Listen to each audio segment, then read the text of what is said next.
Hello, thank you so much for the turnaround on the fireballs. Here's what they look like in engine. So I'll give you a second just to take a kind of look.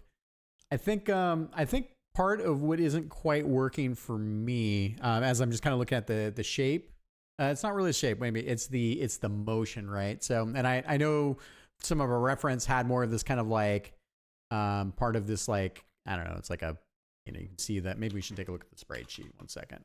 Maybe this is better to look at that.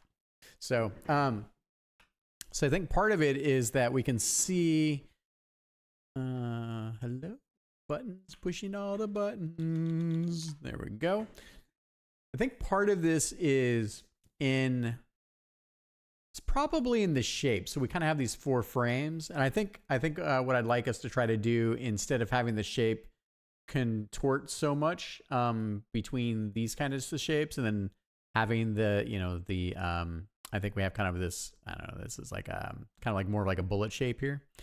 I like the tail bits, but I think the thing is that the animation frames, it's giving this kind of like jerk forward and back. It's like a chugga chugga chugga chugga. I don't know how to quite explain it, but you can see it here.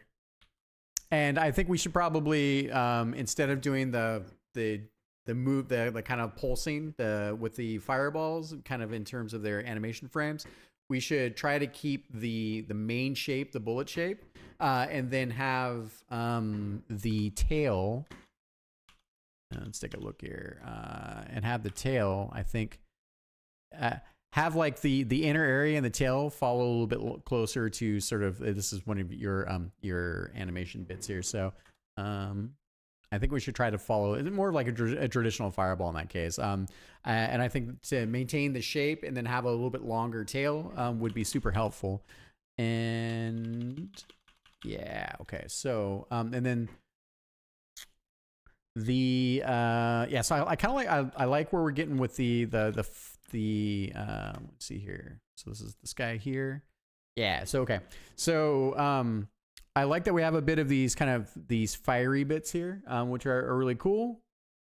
I think we should bring that up more, get a bit more noise, and be closer, I think, to kind of the visual noise of the tail and the fireball, the fire coming off the fireball itself. Maintain the shape a little bit more. It can still be playful, but I think instead of squashing as much into an elliptical shape, we should try to keep the bullet shape a little bit more on the front side of that.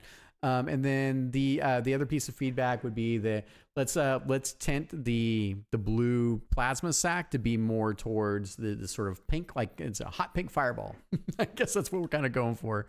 And I think those were the major bits of feedback. Yeah. So in recap, let's work on the main shape being a little bit more, it can still have noise, but be more of a traditional fireball. We definitely have more animation frames if we need them. So especially you can see here, we're mostly just taking the same 4 shapes and repeating them. So we can go much longer, or we can have more animation frames to maintain the shape, but create a lot of visual noise.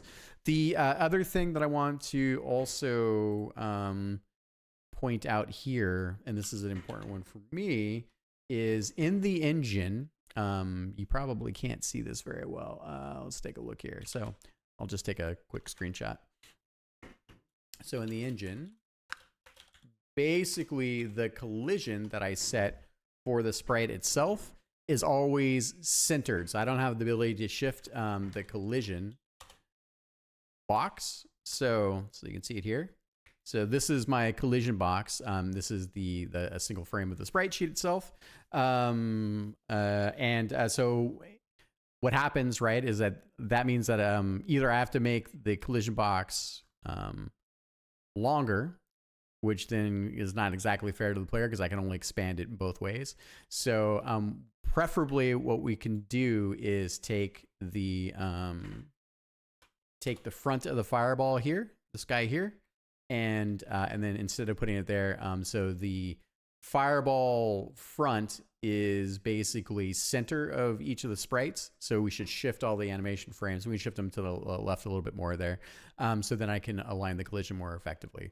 And if we need to have slightly bigger frames, we can do that too. There are ways to that, but you're the professional, I'll let you do that. So I thought I'd point that out as well. I think those are the main bits of feedback. So yeah, cool. I appreciate it. Thank you very much.